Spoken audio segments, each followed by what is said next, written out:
This is the story of Kelly Tristan, a 23-year-old woman who lived alone in a small house at 2605 Pine Road in the small town of Fairview, Oregon. Her disappearance had gone largely unnoticed until nearby residents started to go missing without a trace. When the police went to investigate the area, all the homes of the missing people were completely empty, as if no one had lived in them for quite a long time. Here is what happened. Sunday, October 31st, 2004. It was Halloween, Kelly's favorite time of the year. She thought it would be a good idea to decorate her front door with some cheap decorations to let kids know that she was handing out candy. At 12:35 p.m., she drove to the local dollar store to buy Halloween candy and decorations. While browsing, she found a shelf full of old VHS tapes. As she looked through them, her eyes fell upon an old copy of Disney's 1951 classic, Alice in Wonderland. "Wow, I haven't seen this movie in a long time," she said to herself excitedly. Kelly decided to purchase it along with her candy and decorations. When she came back home, it was still too early for trick-or-treaters to be out, so she took some time to prepare her front door. She continued decorating and filled a large pumpkin-shaped bowl with candy. By the time she was finished, it was nearly 4 p.m. She checked if there were any more decorations to put up. When she looked inside the plastic bag from the dollar store, she saw the Alice in Wonderland VHS box, sitting all by itself. "Oh, I forgot about this. Maybe I could watch it before the trick-or-treaters come." Kelly had a VCR DVD player in her living room, so she opened up the box to watch the movie. Something was strange about the tape. The movie's logo was on the front, but it was as if somebody had tried to scratch it off with a knife. Kelly figured it must have been a used copy. As she took the movie out of the box, she noticed a strip of masking tape on the back of the video cassette with the words, "Play Me," written very poorly, as if a child had written it. "That's weird. Maybe someone was trying to be cute at the dollar store," she reassured herself. She closed her curtains, turned the television on, turned the lights off, and put the tape into the VCR. Kelly was shrouded in darkness, perfect for watching a movie.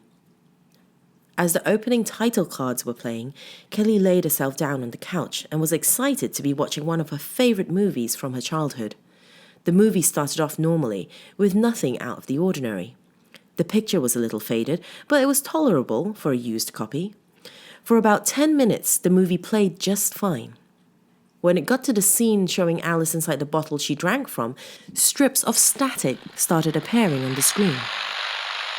"What's going on?" Kelly started getting frustrated. "Please don't crap out at me." Suddenly, the entire screen went to static, and the movie was gone. "Oh, come on!" Kelly became angry and got up to see what was wrong with the tape. As she headed over to the television, the picture came back on. Only this time, it was not Alice in Wonderland. It was an old home video. Kelly was upset, but decided not to fast forward the tape. She was curious to see what the previous owner could possibly have recorded over the movie. The picture quality was not very good. The footage looked like it came from a 1970s home movie camera. The video was of a small group of children gathered around a table with a little girl sitting at the end of it.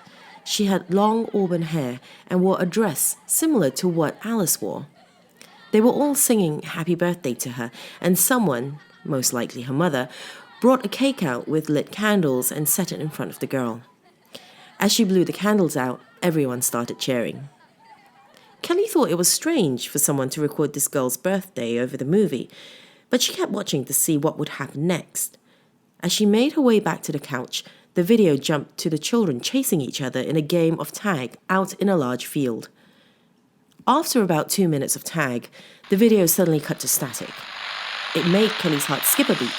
She laughed it off and continued watching the movie. After a few seconds, Alice in Wonderland was playing again. It started as Alice left Tweedledum and Tweedledee in the woods. For a few minutes, nothing happened to the movie. When Alice met the talking flowers and listened to them sing, the video cut to static again. As the picture became apparent, it showed the same children from earlier playing Ring Around the Rosie, with the birthday girl in the middle of them. They were in the same field that they were playing tag in moments before. the camera filming it all at a high angle, possibly from a 2-story window. Unlike the previous video segment, this one had no sound. The children were constantly spinning around the little girl, holding their hands together in a giant ring. After about a minute of silence, Kelly could barely hear children's voices whispering simultaneously. This is what she heard. Ring around the Alice, Alice, full of Alice, Alice, Alice, she soon shall die. Kelly was disturbed by the horrific rhyme. The video suddenly cut out with loud static. Kelly gasped and held her hand to her chest. She thought it would be wise to stop watching the movie, but she felt that she just had to know what was on the rest of the tape. As the movie came back to the scene where Alice meets the blue caterpillar, Kelly sat up and continued watching. The video continued playing normally until it got to the Mad Tea Party. Before the Mad Hatter and the March Hare could sing "A Very Merry Unbirthday," the video jumped to static again. Kelly felt a lump forming in her throat. There was sound this time, but the image was distorted and hard to distinguish. Kelly could hear a little girl's voice. Mummy, I'm not lying. There's a monster that hides in my room. I can't sleep because it watches me at night. Please, you have to believe me. She seemed very upset, almost to the point of tears. I'm sick of hearing this, her mother said angrily. You're 8 years old. There is no such thing as monsters. You should know better. But Mommy, that's it. I've had enough. Her mother screamed at the top of her lungs. Kelly could hear the girl sobbing softly as her mother stomped her feet. Suddenly, the picture shook violently and became clear. The video was of the little girl sitting in a chair, staring at the floor. She had tears rolling down her face and looked as if she had been beaten. Bruises covered her arm and face. Mommy, what are you doing? At this time, the girl looked very worried, dreading what her mother was about to do. In a few moments, her mother walked towards her, her head cut off by the edge of the screen. In her hand was a small knife. Kelly's heart pounded in her chest, but she couldn't take her eyes off the screen. The girl's mother took the knife in one hand, grabbed the girl's cheeks, and forced her to stick out her tongue. I'm going to scrape those lies off your tongue. With that, she placed the sharp edge of the knife into the girl's mouth and quickly scraped it across her tongue. The girl screamed in agonizing pain. Kelly could see slivers of bloody tongue fall on the floor. She suddenly felt nauseous. She got up, ran to the kitchen sink, and vomited. As Kelly washed out her mouth, the video went into a piercing static, making her scream. She slowly crept back to the couch, keeping her eyes glued on the screen. The movie came back to Alice walking away from the tea party, disgruntled with the Mad Hatter and the March Hare. However bad the video segments were, Kelly felt she had to find out who was filming these terrible things happening to this little girl. The movie got to the scene with Alice getting lost in the Tolgi wood. Again, the scene filled with static. It only lasted a few seconds before cutting to a video of the girl sitting on the front edge of a bed, crying into her hands. The room she was in was very dark. Everything behind her was cast in shadow. For nearly 3 minutes, she just sat there, crying. Not once did she look up. Every few seconds, she would stop and say, Nobody loves me. After a while, a door opened off camera, letting a dim light enter the room. Slowly, a shadowed figure entered the room and floated towards the girl. She looked at the figure and her eyes shot wide open. She began to plead, No, please! Her cries were abruptly severed by the deafening static. Kelly screamed out loud and covered her eyes. After the static died down, she gained the courage to open her eyes. The movie came back on with Alice going into the Queen of Hearts' courtyard. All the bright colours and silly moments of the film could not stir Kelly out of her deep-seated fear. Kelly began to gain hope that the hellish video segments were over and she could watch the rest of the movie in peace. As the trial scene approached, the picture gradually faded to static. Kelly's heart dropped and she started sobbing. This time, the static lasted over 2 minutes. Kelly's heart raced in anticipation of the upcoming video.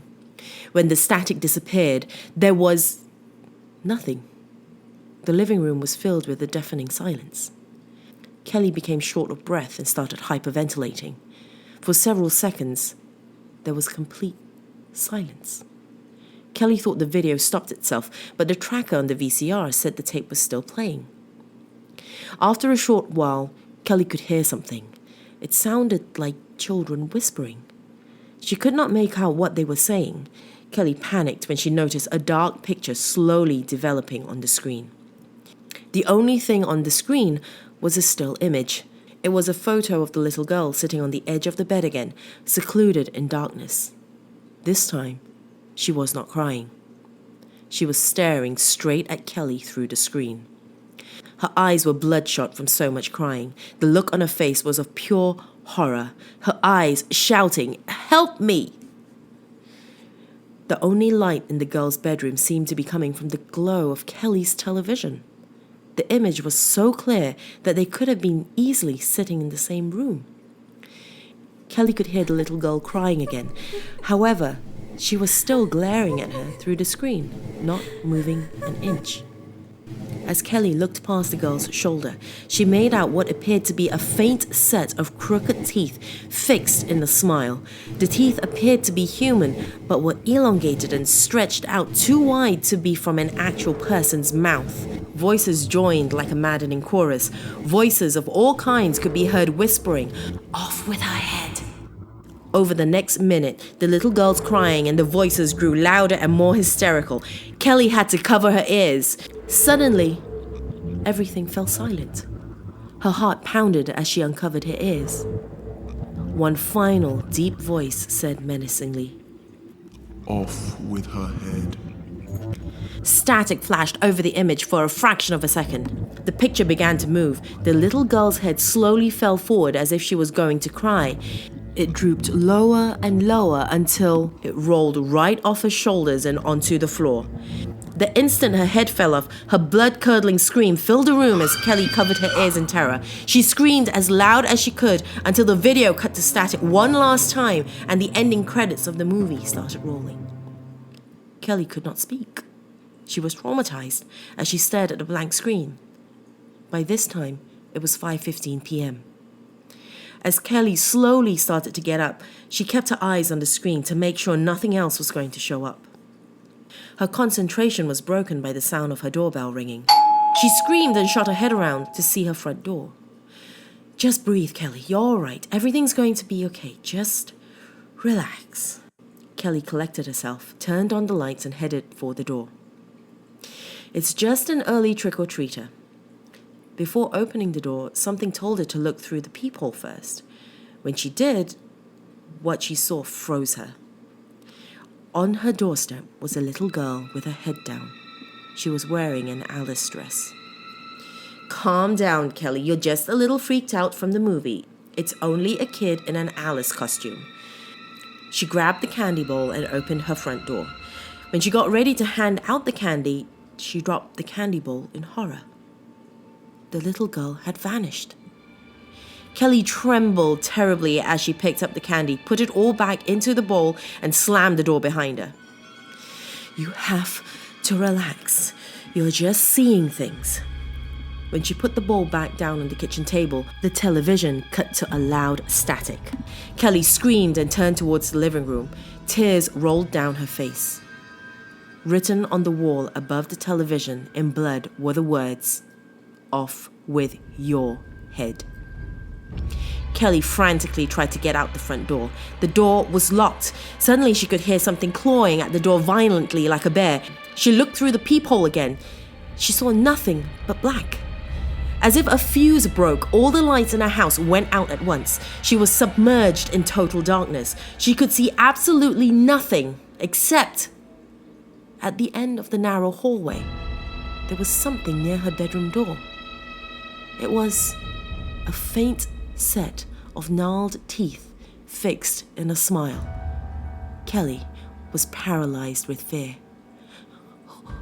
Who's there?" The smile slowly floated towards Kelly. She tried to run away but found herself unable to move. In a moment, the shadow monster was right in her face. She could smell the horrible stench of rotting flesh on its breath. It whispered to her, Off with your head.